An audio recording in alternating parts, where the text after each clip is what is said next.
This video is for the DIYers. This is a 2015 Hyundai Santa Fe 3.3 liter V6 direct injection engine, and I'm going to show you guys how to reset the timing chain once you replace them, or if you replace like the camshaft, the crankshaft, or whatever you replace, you got to reset the timing chain.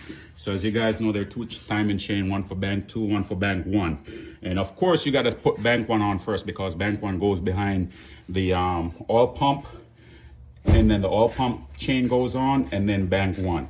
Okay, so there are a few settings on here that you have to take note of, and I'm gonna point them out to you, and if you follow this, you will be able to reset your timing chain with no issues. Okay, so first things first, I'm gonna point out some marks on the timing chain. If you look on the timing chain, you see these blue-gray marks right here. There are 3 of them on there. 2 that are very close to each other, and then there's 1 down here that's far apart, right? And if you look on here, you see that. Now, on the wheels themselves, there are 3 marks that you should take note of.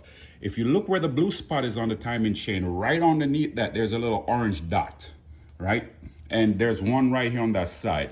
These 2 gray marks, the closest ones together, must line up on one of the on each one of these. But before you can do that, you have to set the wheels, right? If you look at the wheels, there are always 2 dash mark or minus mark on them. There's 1 right here, and there's 1 right here. They're both on bank 1 and bank 2, right? So if you look where the mark is on here, it lines up with the case. That's how you want it. And then the other one points up, right? Likewise over here, this one lines up with the case, and then the other one points up, right? That's how you want the wheels to be set. And then you set the chain on top of it with each one of the blue marks on the chain over the orange dot.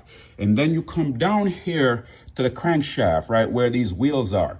If you look where the pin is on the crankshaft, right, follow that line, and right above it, right where my finger is, there's an arrow, right? That arrow is supposed to line up with that. And once that arrow is lined up with that, right, you get your chain set, and it's the same thing for both sides. So it's a rinse and repeat for both sides. You do the same thing over here. As you can see, the line over there lined up with the casing, and you know, the yellow orange dot, same thing over here, 1 line going up, and this line lined up with the casing over here.